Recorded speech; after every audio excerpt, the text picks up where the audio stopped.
Welcome back dear students.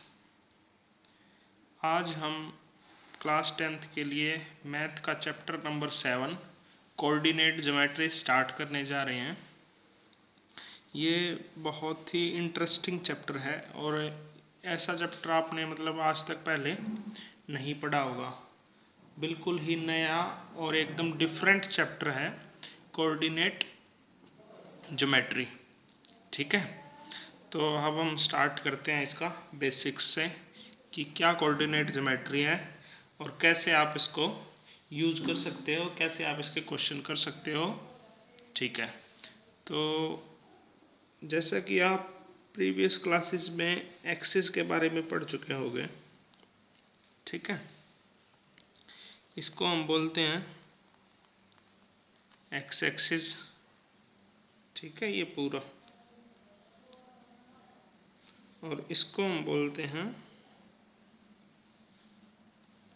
Y axis. ठीक है, ये बातें आपको पता होंगी। ये distance positive, left hand side distance negative, ऊपर वाला डिस्टेंस पॉजिटिव, नीचे वाला डिस्टेंस नेगेटिव। ठीक है, अब जो ये डिस्टेंस होता है एक्स कोऑर्डिनेट का, ठीक है, तो इस एक्स कोऑर्डिनेट पे नंबर होते हैं जैसे अपना 1,0, 2,0। अब ये जो मैंने लिखा 1,0 और 2,0, ये क्यों लिखा? ये इसलिए लिखा क्योंकि कोई भी पॉइंट होता है किसी भी प्लेन में, ठीक है, प्लेन हम किस चीज़ को बोलते हैं जहाँ दो एक्सिस आ जाते हैं। जैसे यहाँ पे एक्स एक्सिस और वाई एक्सिस आ गए हैं, तो जहाँ पे दो एक्सिस आ जाते हैं तो वो चीज़ एक प्लेन बन जाती है, प्लेन। तो उसका जो हम पॉइंट्स बताते हैं वो एक्स कोमा वाई की फॉर्म में हम उसको डिनोट करते हैं कि एक उसकी एक्स वैल्यू, दूसरी एक्स प्लेन की वैल्यू, एक्स ऑर्डिनेट की वैल्यू, दूसरी वाई ऑर्डिनेट की वैल्यू, ये एक प्लेन बन जाता है। ठीक है, और ये प्लेन का एक पॉइंट है एक्स कोमा वाई। तो हम उसकी एक्स वैल्यू भी बताते हैं और हम उसकी वाई वैल्यू भी बताते हैं। अब जैसे इसी पॉइंट को देखते हैं, तो जो ये इसकी एक्स वैल्यू है वो है 1 और वाई वैल्यू है इसकी 0, क्योंकि इस जो लाइन होती है इस पूरी लाइन पे वाई हमारा क्या रहता है, 0। तो ये 1,0, 2,0, फिर नेक्स्ट 3,0, फिर 4,0 और ये ऐसे चलता रहेगा। ठीक है, और अगर हम इस एक्सिस की बात करें, वाई एक्सिस की, तो इस पे हमारा x 0 होता है और y की वैल्यू क्या होती रहती है, चेंज। तो मान लीजिए अगर ये वैल्यू होगी तो ये क्या होगी 0,1, ये वैल्यू क्या होगी 0,2 और ये वैल्यू क्या होगी 0,3, और ये वैल्यू ऐसे ही इंक्रीज होते हुए जाएगी। अगर यहाँ वैल्यू की बात करें तो वैल्यू क्या होती है, अब x होता है यहाँ पे नेगेटिव और y तो हमेशा क्या रहेगा इस लाइन पर 0। तो ये होगा -1,0, -2,0, -3,0। तो जो ये फर्स्ट वैल्यू होती है वो x की वैल्यू होती है और जो सेकंड वैल्यू होती है वो y की वैल्यू होती है, y एक्सिस की, और फर्स्ट वैल्यू होती है x एक्सिस की। अगर नीचे वाले की बात करें तो इस पूरे पर कौन 0 होता है, x। तो ये वैल्यू क्या होगी 0,-1, उसके बाद 0,-2, फिर 0,-3, और ये ऐसे ही अपना चलता रहेगा। ठीक है, अब जो ये x एक्सिस होता है अपना, इसके ऊपर जो वैल्यू होती है इसका हमने एक और नाम दिया गया है, ये 1 मार्क्स का क्वेश्चन बनता है आपका, वो आपसे पूछ सकता है कि आप इसको क्या बोलते हो। फिल इन द ब्लैंक्स में भी आपसे पूछ सकता है, ट्रू फॉल्स में भी पूछ सकता है, या मल्टीपल चॉइस क्वेश्चन में भी आपसे ये बातें पूछ सकता है। तो जो एक्स एक्सिस की वैल्यू होती है उसको हम एक और नाम से जानते हैं और उसको बोलते हैं एब्सीसा। क्या बोलते हैं उसको? एब्सीसा। किसको? जो एक्स एक्सिस की वैल्यू होती है उसको हम एब्सीसा बोलते हैं। और जो वाई एक्सिस की वैल्यू होती है उसको हम बोलते हैं ऑर्डिनेट।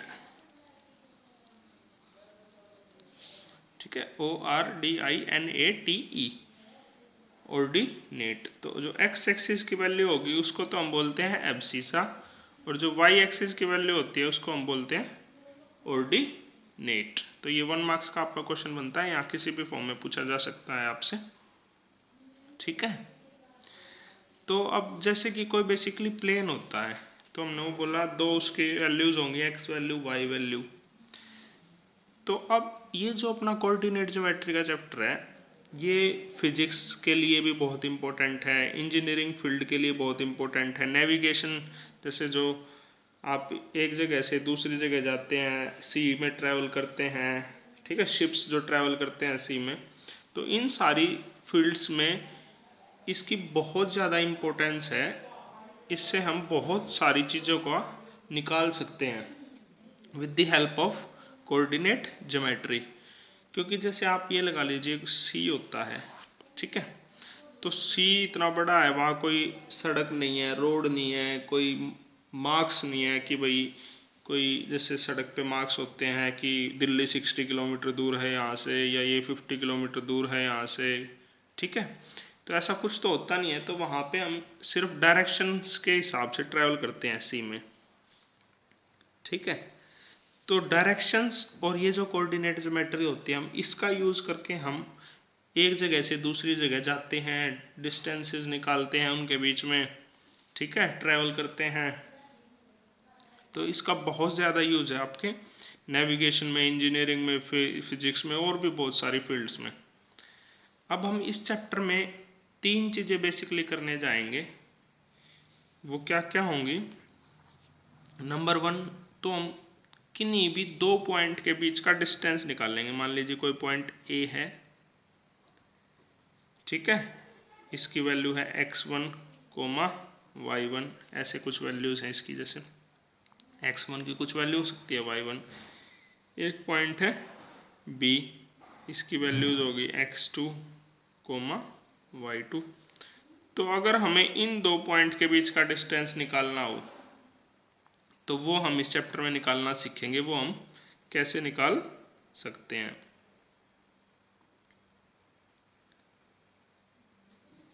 अगर मान लीजिए ये 3 पॉइंट होते हैं x3, y3, ऐसे कहीं एक पॉइंट, ये a हो गया, ये b हो गया, ये c हो गया, और हम बोल देते हैं कि अगर आप इनको ज्वाइन कर दोगे तो कभी भी 3 पॉइंट को ऐसे ज्वाइन करेंगे तो ट्रायंगल बन जाता है।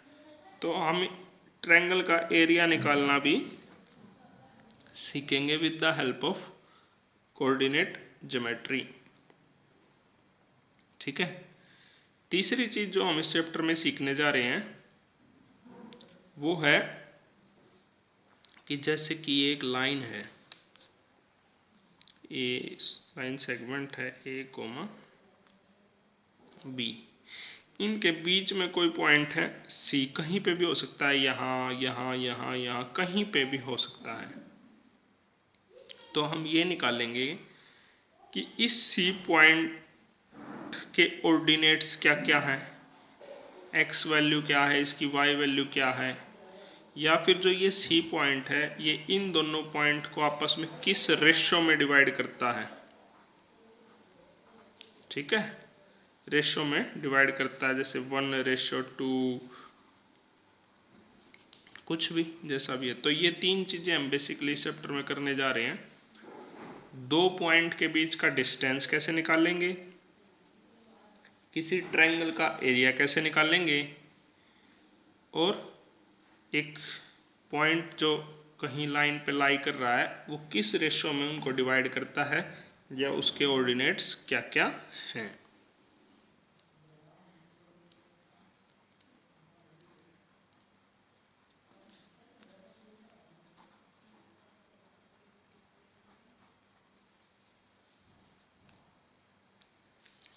तो डिस्टेंस फॉर्मूला क्या होता है, मान लीजिए हमारे पास ये ए और बी दो पॉइंट थे, इसकी वैल्यूज दे रखी हैं और इसकी वैल्यूज दे रखी हैं, और हमें इन दोनों के बीच का डिस्टेंस निकालना है। तो उस डिस्टेंस को हम लिखेंगे ए बी। ठीक है, ए और बी के बीच का डिस्टेंस हमें निकालना है तो हम इसको लिखेंगे ए बी। अब वो क्या होगा, whole under root x2 minus x1 का whole square plus y2 minus y1 का होल स्क्वायर। इस फॉर्मूले को बिल्कुल ध्यान से देख लीजिए कि डिस्टेंस आप कैसे निकालेंगे, क्योंकि इस चैप्टर में दो एक्सरसाइज हैं और ये फॉर्मूला दो एक्सरसाइज में, अगर लगभग 20 क्वेश्चन है शायद, 10 फर्स्ट एक्सरसाइज में, 10 सेकंड में, 3 है एक्सरसाइज सॉरी, तो ये फॉर्मूला आपको हर एक क्वेश्चन में लगाना है। टोटल 30 क्वेश्चन के आसपास है इस चैप्टर में, तो आपको ये फॉर्मूला 30 के 30 क्वेश्चंस में लगाना पड़ेगा, आप ये समझ लीजिए। तो अगर आपको ये फॉर्मूला याद हो जाता है तो आपका आधा चैप्टर तो ये समझ लीजिए कि ख़त्म ही हो गया है। x2 की वैल्यू में से x1 की वैल्यू को सब्ट्रैक्ट करोगे और उसका क्या कर दोगे, square, plus y2 minus y1 को सोल्व करके उसका क्या कर दोगे, स्क्वायर। पहले ब्रैकेट के अंदर की वैल्यूज को सोल्व करते हैं। बोर्ड मास रूल सुना होगा ना आपने, bracket of divide multiplication addition subtraction. तो ब्रैकेट के अंदर की वैल्यूज को पहले सोल्व करेंगे, उसके बाद स्क्वायर करेंगे। ठीक है, फर्स्ट आपको क्या सोल्व करना है, ब्रैकेट के अंदर। अब हम इसको एक क्वेश्चन से करके देखते हैं कि ये हमें ये फॉर्मूला जो है अप्लाई कैसे करना है। तो हम एनसीईआरटी का फर्स्ट क्वेश्चन उठाते हैं। दो पॉइंट्स दे रखे हैं उसने आपको, 2,3 एंड 4,1। ये एनसीईआरटी का फर्स्ट क्वेश्चन है और आपको इन दोनों पॉइंट के बीच का डिस्टेंस निकालना है। ठीक है, तो आप ये मान लीजिए लेट ये ए हो गया है और ये लेट क्या हो गया है, बी पॉइंट। ठीक है, ये आपने मान लिया कि ये हमारा ए है और ये क्या है, बी। तो हमें क्या निकालना है, ए बी। तो ए बी क्या होता है, x2 माइनस x1 का whole square plus y2 minus y1। अब ये वैल्यू जो है, ये वैल्यू क्या है आपकी, x1। ये वैल्यू जो है ये है x2। जो ये वैल्यू है, ये वैल्यू है y1, ये वैल्यू है y2। यहाँ तक बताइए अगर आपको किसी को कोई प्रॉब्लम है कि भाई ये x1 y1 होते हैं, ये x2 y2, तीसरा पॉइंट होता तो x3 y3, चौथा पॉइंट होता तो x4 y4, फिर अगर नेक्स्ट भी होता तो x5 y5। ठीक है, क्योंकि हम किसी भी पॉइंट को कैसे डिनोट करते हैं, x, y की फॉर्म में। ठीक है, क्योंकि ये सारे जो क्वेश्चन हम करने जा रहे हैं वो 2D प्लेन में करने जा रहे हैं, कि 2 डायमेंशन का जो प्लेन होता है। तो पहली वैल्यू x की होती है, दूसरी वैल्यू y की होती है। ठीक है, तो ए बी जो डिस्टेंस है उसको हम कैसे निकालेंगे, अब x2 की वैल्यू में से हमें क्या सब्ट्रैक्ट करना है, x1। ठीक है, फॉर्मूला नहीं लिख रहा हूँ मैं, दोबारा वैल्यूज लिख रहा हूँ। तो x2 की वैल्यू क्या, 4, x1 माइनस x1 की वैल्यू क्या, 2, और इन दोनों का whole square. Plus plus y2 की वैल्यू क्या है 1 1 माइनस y1 की वैल्यू क्या है 3 का होल स्क्वायर।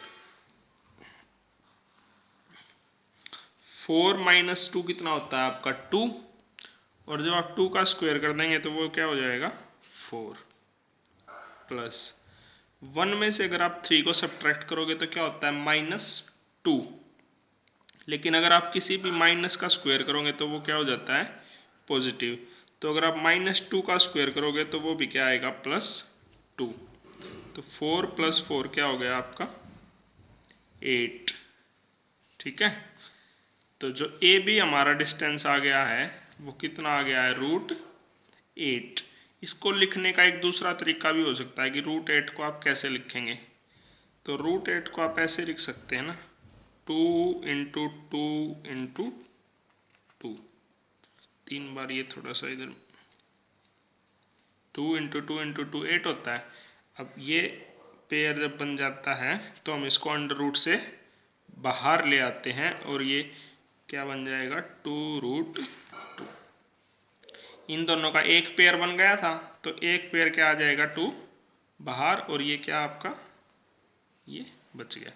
तो इसको हम ए बी को √8 भी लिख सकते हैं या फिर इसको हम 2√2 भी लिख सकते हैं। दोनों के दोनों आंसर आपके ठीक हैं। तो आई होप ये आपको बेसिक्स थोड़ा समझ में आ गया होगा। फर्स्ट वीडियो को हम यहीं एंड करते हैं। आप ध्यान से इस वीडियो को देखिएगा और पढ़िएगा ध्यान से इसको। Thank you.